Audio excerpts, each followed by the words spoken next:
3 mois après avoir rendu public son combat contre le cancer, Caroline Receveur annonçait sa rémission.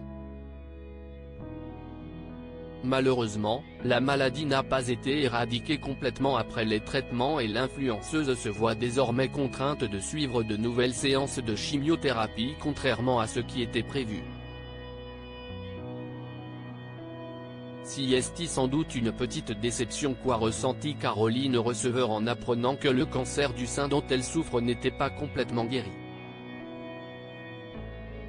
Sur son compte Instagram, la femme d'Hugo Philippe a fait part du nouveau volet de son combat contre le cancer qui s'apprête à commencer.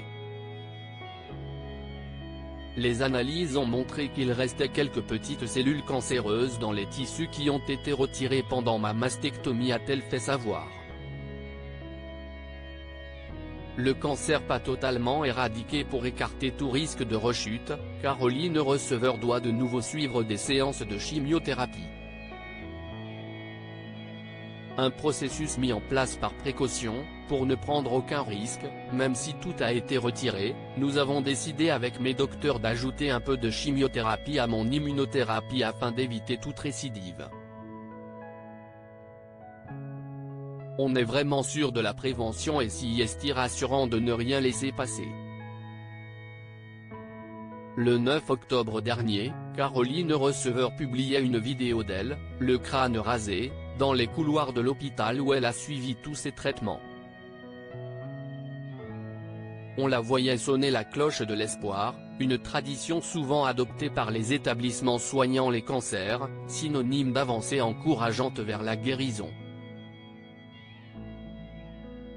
Pour Caroline Receveur, ce moment devait signer la fin de la chimiothérapie. Cette dernière va néanmoins se prolonger encore un petit peu, pour le bien de la jeune femme et de toute sa petite famille, parmi laquelle son mari Hugo Philippe et leur fils de 5 ans, Marlon. Caroline Receveur annonce son cancer de manière bouleversante le 25 juillet dernier, alors que ses interventions sur les réseaux sociaux se faisaient de plus en plus rares, Caroline Receveur prenait la parole. Et ces mots ont, cette fois-ci, résonné bien plus fort que tout ce qu'elle avait pu poster auparavant. Le crâne rasé, en pleurs dans une salle d'attente d'un hôpital, elle annonçait être atteinte d'un cancer du sein, expliquant au passage son absence sur les réseaux sociaux au cours des dernières semaines. Elle, qui comptait cacher son combat contre la maladie jusqu'à sa guérison, arrivait alors à un point de non-retour, je craque. Moi qui pensais pouvoir garder ce secret, je n'y arrive plus. Cette solitude souhaitée pour affronter seule cette épreuve me coupe finalement du reste du monde et ajoute un poids à mon quotidien. Ce quotidien ponctué par des allers-retours à l'hôpital depuis l'annonce de mon cancer du sein il y a 2 mois.